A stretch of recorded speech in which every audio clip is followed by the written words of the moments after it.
નમસ્કાર મિત્રો, આજે આપણે વાત કરવાના છીએ મહુવા ડુંગળી વેચી ઘરે જતા બનેલી ઘટના પર।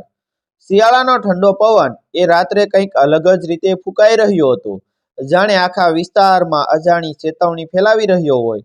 મહુવા માર્કેટિંગ યાર્ડમાંથી દિવસભરની દોડધામ પૂરી કરીને એક ગરીબ ખેડૂત પોતાની ડુંગળી વેચી હવે ઘરે વળતો હતો। આખો દિવસ તે યાર્ડમાં ઊભો રહ્યો હતો, ભાવ વધશે કે ઘટશે એ ચિંતા સાથે।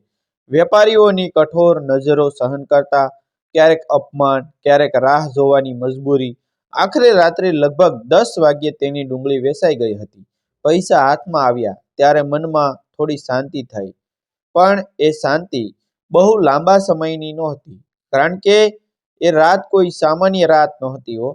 ખેડૂતે પૈસા ગણ્યા, એક પણ નોટ ઓછી ન રહે એ ખાતરી કરીને તે ત્રાપડાની થેલીમાં મૂકી દીધા। એ થેલી તેણે શરીર સાથે સુસ્ત બાંધી લીધી, જાણે પોતાના પ્રાણ બાંધી રહ્યો હોય।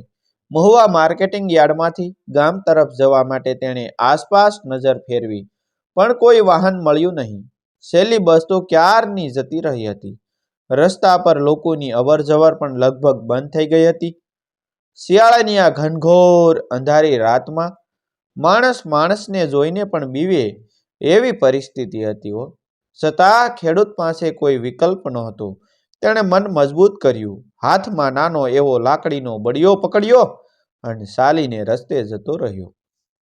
રસ્તો સાંકડો હતો, બંને બાજુ ખેતરો, ક્યાંક ક્યાંક કાંટાવાળા ઝાડ અને ઉપર આકાશમાં વાદળો છવાયેલા। ચાંદ પણ જાણે ડરીને છુપાઈ ગયો હોય। પવન જ્યારે ઝાડની ડાળીઓ સાથે અથડાતો ત્યારે અજીબ અજીબ અવાજો થતા હતા। ખેડૂતના પગ ધીમે ધીમે આગળ વધી રહ્યા હતા, પણ મનમાં વિચારોનો વંટોળ ચાલતો હતો। આટલી રાતે ચાલવું ઠીક નથી, પણ ઘરે પહોંચવું પણ જરૂરી છે। આ પૈસા આખા પરિવારના મહેનતની ફળ છે, એ વિચાર સાથે તે ચાલતો જતો હતો, અને દરેક પગલા સાથે તેની છાતીમાં ધબકારો વધુ તેજ થતો જતો હતો। અચાનક પાછળથી કંઈક સરકતું હોય એવો અવાજ આવ્યો। ખેડૂત થંભી ગયો, તેણે કાન સજાગ કર્યા। થોડા ક્ષણો માટે બધું શાંત। તેણે મનને સમજાવ્યું કે કદાચ પવન હશે। ફરી ચાલવા લાગ્યો, પણ હજી 2 પગલા પણ ભર્યા નહીં, ત્યાં જ એક ભયંકર કર્કશ અવાજ અંધકારને ચીરીને આવ્યો, હે ઊભો રે! ખેડૂતના શરીરમાંથી જાણે લોહી જમી ગયું, પગ જમીન સાથે ચોંટી ગયા, હાથમાં પકડેલો લાકડીનો બળિયો પણ કાંપવા લાગ્યો।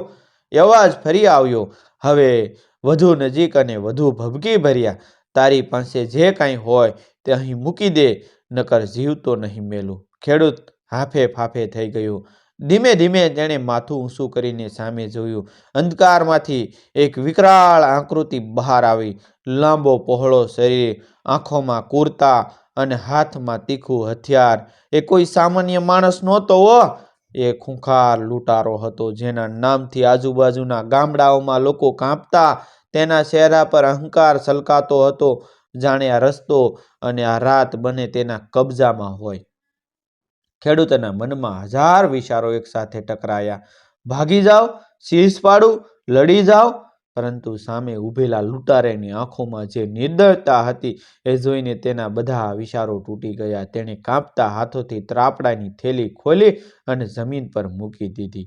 પછી ખિસ્સામાં જે થોડા પૈસા હતા એ પણ બહાર કાઢી નાખ્યા। હાથમાંનો લાકડાનો બળિયો પણ દૂર ફેંકી દીધો।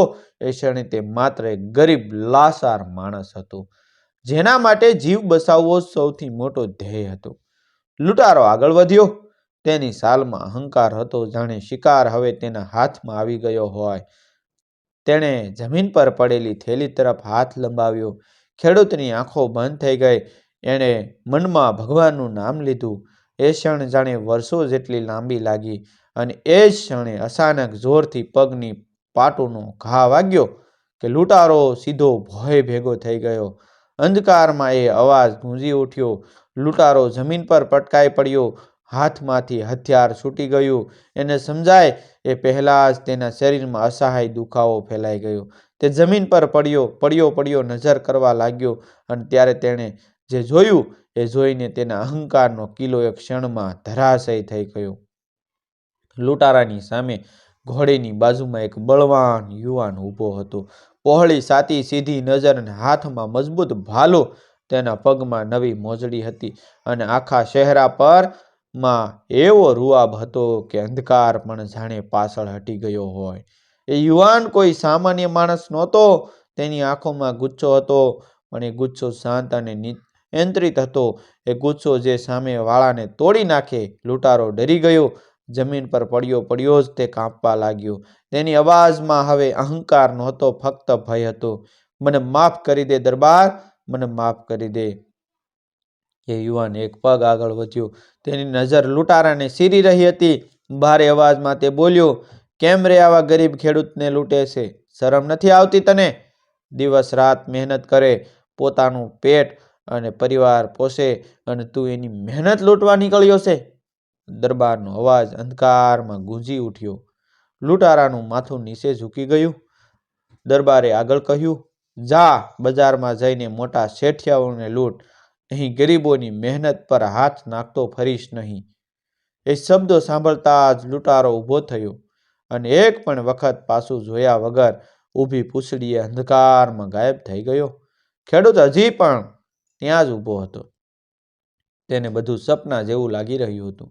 તેણે ધીમે ધીમે પોતાની ત્રાપડાની થેલી ઉઠાવી, પૈસા ફરી અંદર મૂક્યા.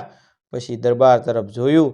આંખોમાં આંસુ આવી ગયા અને તેણે હાથ જોડીને દરબારનો આભાર માનવા મોઢું ખોલ્યું, પણ શબ્દો બહાર આવી ન શક્યા. એ સમયે દરબારે શાંત અવાજમાં કહ્યું કે ચાલ, રાત બહુ થઈ છે. એકલો જઈશ તો ફરી મુશ્કેલી પડી શકે. હું તને તારા ગામ સુધી મૂકી જાઉં. દરબાર ઘોડી પાસે ગયો. ખેડૂત હજી કંઈ બોલે એ પહેલા જ દરબાર ઘોડી પર બેઠો અને ખેડૂતને પાસે આવવા ઈશારો કર્યો. ઘોડી ધીમે ધીમે આગળ વધવા લાગી હતી. શિયાળાની ઠંડી હવે હાડકાં સુધી ઉતરતી હતી અને પવનનો દરેક ઝોકો જાણે રાતના સન્નાટાને વધુ તીખો બનાવી રહ્યો હતો. ખેડૂત દરબારની બાજુમાં ચાલતો હતો, પણ હવે એના પગમાં પહેલા જેવી લચક નહોતી. થોડા સમય પહેલા જે મૃત્યુનો ભય એની છાતીમાં દબાણ કરી રહ્યો હતો, એ ભય હવે થોડો ઓછો થયો હતો. પણ એની જગ્યાએ એક અજાણ્યો સંકોચ અને અસંભો બેઠો હતો. તે વારંવાર દરબાર તરફ સોરી નજર નાખતો હતો, પણ દરબારની નજર સીધી રસ્તા પર જ હતી, જાણે રાતનો દરેક ખૂણો તેની ઓળખમાં હોય. રસ્તો હવે વધુ સુનસાન બનતો જતો હતો. બંને બાજુ વિસ્તરેલા ખેતરોમાં ડુંગળીના સૂકા પાંદડા પવનમાં સરસરાટ કરતા હતા અને ક્યારેક દૂર ક્યાંક શ્વાસના રડવાના અવાજો સંભળાતા. આ અવાજો ખેડૂતના મનમાં ફરીથી ડર જગાવતા, પણ દરબારની હાજરી એને થોડી હિંમત આપતી. એણે હળવો અવાજ કરીને કહ્યું કે દરબાર, તમારો ખૂબ ખૂબ ઉપકાર. જો તમે ન આવ્યા હોત તો એના શબ્દ અધૂરા રહી ગયા. દરબારે ઘોડી ધીમી કરી અને ભારે અવાજમાં બોલ્યો, જીવતો છે એ જ મોટો ઉપકાર છે, બાકી બધું ભગવાનની મરજી. દરબારના શબ્દોમાં વિનમ્રતા અને નમ્રતા નહોતી, પણ અહંકાર પણ નહોતો. અવાજ એવો હતો કે જે સામેવાળાને શાંત કરી દે, પણ સાથે જ સમજાવી દે કે સામે ઊભેલો માણસ નબળો નથી. ખેડૂત ચૂપ થઈ ગયો. થોડા પગલા પછી દરબારે ફરી બોલ્યો કે આ રસ્તે રોજ ચાલે છે. ખેડૂતે માથું હલાવી ના પાડી. ના દરબાર, આજે જ મોડું થઈ ગયું. ડુંગળી વેચવામાં સમય લાગી ગયો હતો. દરબારે કંઈ જવાબ ન આપ્યો, પણ તેની આંખોમાં ક્ષણ માટે ચમક આવી ગઈ, જાણે એ કંઈક વિચારી રહ્યો હોય. થોડું આગળ જતા રસ્તો બે ભાગે વેચાતો હતો. એક બાજુ સીધો રસ્તો ગામ તરફ જતો હતો અને બીજો રસ્તો છે બીજી બાજુ જંગલ તરફ વળતો સાંકડો માર્ગ હતો. દરબારે ઘોડી ત્યાં થંભાવી. તેણે આસપાસ નજર ફેરવી. અંધકારમાં બધું શાંત હતું, પણ એ શાંતિમાં પણ કંઈક દબાયેલું લાગતું હતું. દરબારે ખેડૂત તરફ જોઈને કહ્યું કે આ વિસ્તાર લૂંટારાઓ માટે જાણીતો છે. આજે એક ગયો, પણ બધા એવા ડરપોક નથી. ખેડૂતના શરીરમાં ફરીથી કંપન દોડી ગયું. હવે તો તમે સાથે છો ને દરબાર? એ આશાભરી નજરે બોલ્યો. દરબારે હળવો પણ ઘમંડી હાસ્ય કર્યો. હું એકલો પણ પૂરતો છું, એ બોલ્યો. એ શબ્દમાં એવો આત્મવિશ્વાસ હતો કે રાત પણ જાણે થોડી પાછળ હટી ગઈ. ઘોડી ફરી આગળ વધી. હવે રસ્તો થોડો ઊંચો થતો જતો હતો અને દૂર દૂર સુધી ખાલી જમીન ફેલાયેલી હતી. પવન અહીં વધુ તીવ્ર હતો. ખેડૂત પોતાની ત્રાપડાની થેલીને ફરીથી સુસ્ત પકડી રાખતો હતો, જાણે હવે માત્ર પૈસાની થેલી નહીં પણ આ રાતની યાદ બની ગઈ હોય. થોડા સમય પછી ખેડૂતની હિંમત વધવા લાગી. એણે પૂછ્યું કે દરબાર, તમે આ રસ્તે આટલી રાતે ક્યાં જઈ રહ્યા હતા? દરબાર થોડા ક્ષણો સુધી ચૂપ રહ્યો, પછી ધીમે પણ ભારપૂર્વક બોલ્યો, જ્યાં અન્યાય થાય ત્યાં પહોંચવું મારો રસ્તો છે. આટલું કહીને એ ફરી શાંત થઈ ગયો. ખેડૂતને સમજાઈ ગયું કે આ માણસ વિશે વધુ પૂછવું યોગ્ય નથી, પણ તેના મનમાં એક વાત ચોક્કસ બેસી ગઈ હતી કે આ કોઈ સામાન્ય મુસાફર નહોતો. રસ્તા પર આગળ એક જૂનું વાવ દેખાતું હતું. વાવની આસપાસ અંધકાર વધુ ઘાટો હતો અને ત્યાં પહોંચતા જ ઘોડી થોડી બેસણ થઈ ગઈ. તેને પગ અટકાવ્યા. દરબારે તેની ગરદન થપકાવી અને આસપાસ નજર ફેરવી. ખેડૂતને ફરીથી ભય લાગ્યો. એને લાગ્યું કે જાણે કોઈ તેમને જોઈ રહ્યું હોય. એ ક્ષણે દરબારે ધીમી અવાજમાં કહ્યું, ડર નહીં, ડર, પણ સજાગ રહેજે. એ શબ્દો કોઈ સજાવટ નહોતા, એક આદેશ હતો. વાવ પાસેથી પસાર થયા પછી રસ્તો ફરી ખુલ્લો થયો. થોડે દૂર ખેડૂતનું ગામ દેખાવા લાગ્યું. ગામની દીવોની ઝાંખી રોશની અંધકારમાં ટમટમ ટમટમ કરતી હતી. ખેડૂતના મનમાં રાહતની લાગણી છવાઈ ગઈ. તેણે ઊંડો શ્વાસ લીધો. દરબાર, મારું ગામ આવી ગયું, એ બોલ્યો. દરબારે ઘોડી ધીમે કરી. હું તને ગામના છેડે સુધી જ મૂકીને જઈશ, એ બોલ્યો. રાત હજી પૂરી થઈ નથી. જેમ જેમ તેઓ ગામ નજીક પહોંચતા ગયા તેમ તેમ ખેડૂતના મનમાં એક અજીબ સંકોચ વધતો ગયો. એ વિચારતો હતો કે આ અજાણ્યા દરબારનો ઉપકાર એ કેવી રીતે ચૂકવશે. એ સમયે દરબારે ફરી એકવાર તેની નજર તરફ નજર કરી. આજે જે બન્યું એ કોઈને કહેવાની જરૂર નથી, એ ગંભીર અવાજમાં બોલ્યો. ખેડૂતે તરત જ માથું હલાવ્યું. તમારું નામ પણ કોઈને નહીં કહું, દરબાર. દરબારના હોઠ પર હળવી વક્ર રેખા ઊભી થઈ. નામમાં કંઈ નથી, એ બોલ્યો. કામ બોલે એ જ પૂરતું છે. ઘોડી હવે ગામના છેડે આવીને થંભી. દરબાર નીચે ઉતર્યા. ખેડૂત હાથ જોડીને ઊભો રહ્યો. આંખોમાં આભાર, ભય અને અસંભો ત્રણેય ભાવ ભળેલા હતા. દરબારે ઘોડીની લગામ પકડી અને અંધકાર તરફ વળ્યો. પણ જતા જતા તેણે એક વાત કહી જે ખેડૂતના મનમાં ગાંઠ બાંધી ગઈ. યાદ રાખજે કે આ રસ્તા ઉપર હજી ઘણી રાતો બાકી છે અને દરેક રાતે દરબાર હાજર નથી અને દરબાર અંધકારમાં વિલીન થયો. ત્યાર પછી ખેડૂત થોડા ક્ષણો સુધી ત્યાં જ ઊભો રહ્યો. ગામના છેડે ઝાંખી દીવોની રોશની હોવા છતાં તેને આસપાસ બધું સૂન સૂન જેવું લાગતું જણાતું હતું. રાત હવે થોડી શાંત લાગી રહી હતી, પણ એ શાંતિ અંદરથી ખોખલી હતી. દરબારના શબ્દો, દરેક રાતે દરબાર હાજર નથી, એ શબ્દો ખેડૂતના મનમાં સતત ગૂંજતા રહ્યા. તેણે પોતાની ત્રાપડાની થેલી ફરી એકવાર હાથથી ચકાસી. પૈસા સુરક્ષિત હતા, પણ મન હજુ બેસણ, અશાંત હતું. એ ધીમે ધીમે ગામ તરફ ચાલવા લાગ્યો. ગામમાં પ્રવેશતા જ ઓળખીતા ઘરો, ઝાંખી દીવો અને ક્યાંક ક્યાંક કૂતરાના ભસવાના અવાજો સંભળાતા. આ બધું જોઈને ખેડૂતના મનમાં થોડી રાહત આવી. તે ધીમો પોતાના ઘરની તરફ વળ્યો. ઘરના આંગણે પહોંચતા જ તેની પત્ની બહાર આવી. તેના ચહેરા પર ચિંતા હતી, આંખોમાં રાહ જોવાનો થાક. ખેડૂતને જોઈને તે હળવી નિશ્વાસ સાથે બોલી, આટલી રાતે કેમ આવ્યા? હું તો ડરી ગઈ હતી. ખેડૂત થોડા ક્ષણો સુધી ચૂપ રહ્યો. દરબારે કહેલું યાદ આવ્યું. કોઈને કહેવાની જરૂર નથી. એણે ફક્ત એટલું જ કહ્યું. બજારમાં મોડું થઈ ગયું. ઘરમાં પ્રવેશતા જ ખેડૂતે ત્રાપડાની થેલી ખોલી, પૈસા બહાર કાઢ્યા. દીવાના પીળાશ ભર્યા પ્રકાશમાં નોટો ચમકી રહી હતી. પત્નીની આંખોમાં આનંદ ઝળહળી ઉઠ્યો. ભગવાનની કૃપા, એ બોલ્યો. ખેડૂતે માથું હલાવ્યું, પણ એના મનમાં ભગવાન સાથે સાથે દરબારની છબી પણ સ્પષ્ટ ઊભી હતી. એ રાતે ખાટલે પડ્યો, પણ ઊંઘ આવી નહીં અને આંખ બંધ કરતા જ લૂંટારાનો વિકરાળ ચહેરો અને પછી દરબારનો રૂઆબદાર દેખાવ નજર સામે આવી જતો. રાતના અંતિમ પ્રહારમાં જ્યારે બધું ગામ સૂતું હતું, ત્યારે ખેડૂતના મનમાં પ્રશ્ન ઉઠવા લાગ્યા. એ દરબાર કોણ હતો? આટલી રાતે રસ્તે શું કરતો હતો? અને લૂંટારાનું નામ સાંભળતા જ એ કેમ કંપી ગયો? વિચારોમાં જ ક્યારેક ઊંઘ આવી, ક્યારેક ફરી તૂટતી. સવાર પડતા જ તે થાકેલો લાગતો હતો, પણ મનમાં એક અજાણી ચેતના હતી. બીજા દિવસે ગામમાં વાતો ફેલાવા લાગી.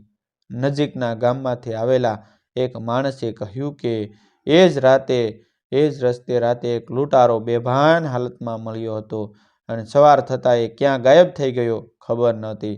આ વાત સાંભળતા જ ખેડૂતના હૃદયમાં એક ધક્કો લાગ્યો. એણે મોઢું ચૂપ રાખ્યું, પણ આંખોમાં ડર ઝળહળી ઉઠ્યો હતો. ગામના કેટલાક લોકો કહેતા હતા કે છેલ્લા કેટલાક દિવસોથી વિસ્તારમાં કોઈ અજાણ્યો યુવાન રાતે ફરતો જોવા મળતો હતો, ઘોડી પર, હાથમાં ભાલું અને સાલમાં એવો અહંકાર કે સામેવાળો નજર મિલાવવાની હિંમત ન કરે. ખેડૂતને આ બધું સાંભળીને શરીરમાંથી ઠંડી લહેર પસાર થઈ. આ તો દરબાર જ હશે, એણે મનમાં વિચાર્યું. પણ પછી ફરી એક શંકા ઉઠી. જો એ દરબાર છે તો એ ખરેખર કોણ છે? કોઈ રાજવી, કોઈ જાગીરદાર, કે પછી ભગવાનને મોકલેલો કોઈ રાક્ષસ કે રક્ષક?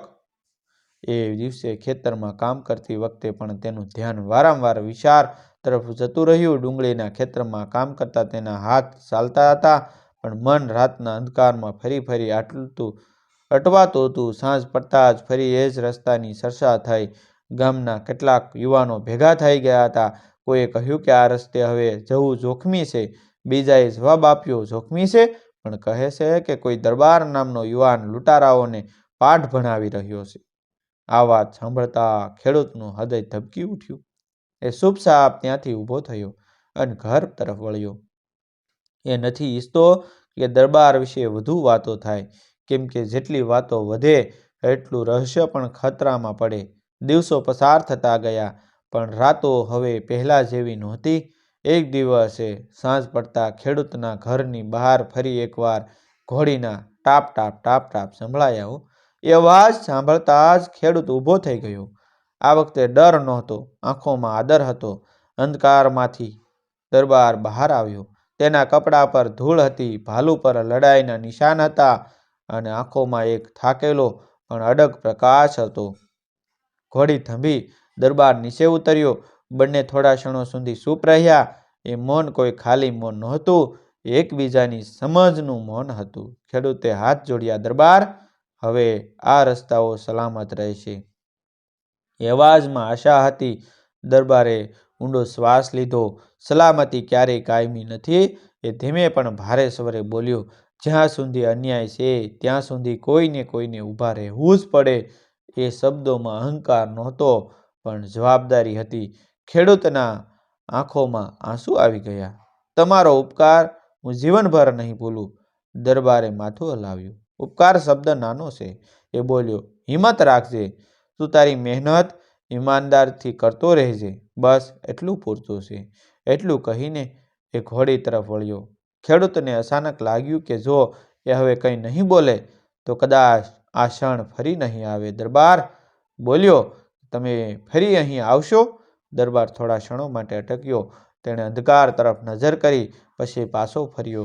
જ્યારે આ રસ્તાઓ મને બોલાવશે, એને કહ્યું, ત્યારે હું આવીશ, પણ મને શોધવા નહીં નીકળતા કોઈ. આ શબ્દમાં એવો અહંકાર હતો કે જે ઘમંડ નહોતો, એ આત્મવિશ્વાસ હતો. દરબાર ઘોડી પર બેઠો. ટાપ ટાપ ટાપ ટાપ અવાજ સાથે એ અંધકારમાં આગળ વધ્યો. થોડા પળોમાં એ નજર સામેથી ગાયબ થઈ ગયો, જાણે રાતે જ તેને ગળી લીધો હોય. પછી દિવસો પસાર થયા. રસ્તાઓ પર મુસાફરો વધ્યા. લૂંટારાઓનું નામ માત્ર સ્મૃતિ બની ગયું. લોકો કહેતા હતા કે અંધારી રાતે જો કોઈ ગરીબ મુસાફર મુશ્કેલીમાં હોય ને, તો ક્યાંક દૂરથી ઘોડીના ટાપ ટાપ ટાપ ટાપ અવાજ સંભળાય છે. કોઈ કહેતો કે દરબાર છે, કોઈ કહેતો કે ફક્ત પવનનો ભ્રમ છે. પણ ખેડૂત જાણતો હતો કે દરબાર કોઈ ભ્રમ નહોતો, એક જીવંત સત્ય હતો જે અંધકારમાં ઊભો રહે છે. ખેડૂત હવે જ્યારે પણ રાત્રે ખેતરમાંથી પરત આવતો, ત્યારે આકાશ તરફ જોઈને મનમાં એક જ વાત બોલતો કે ડર નહીં, કારણ કે એને ખબર હતી કે જ્યાં અહંકાર ગરીબોને દબાવે છે ને, ત્યાં ક્યાંક ને ક્યાંક કોઈ દરબાર જરૂર ઊભો થાય છે. કદાચ દેખાય નહીં, કદાચ નામ ન બોલાય, પણ તેની હાજરી રસ્તાઓને સીધા રાખે છે.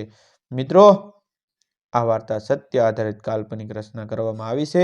કંઈક ને કંઈક અમે વધારે થોડું ઉમેર્યું છે, પણ વાત સત્ય છે, વર્ષો પહેલાં બનેલી ઘટના છે. એમાં આવતા પાત્રો, દ્રશ્યો, સ્થળ, દરેક વસ્તુ લેખકના વિચારો દ્વારા કાલ્પનિક રચના કરેલી છે. Thank you.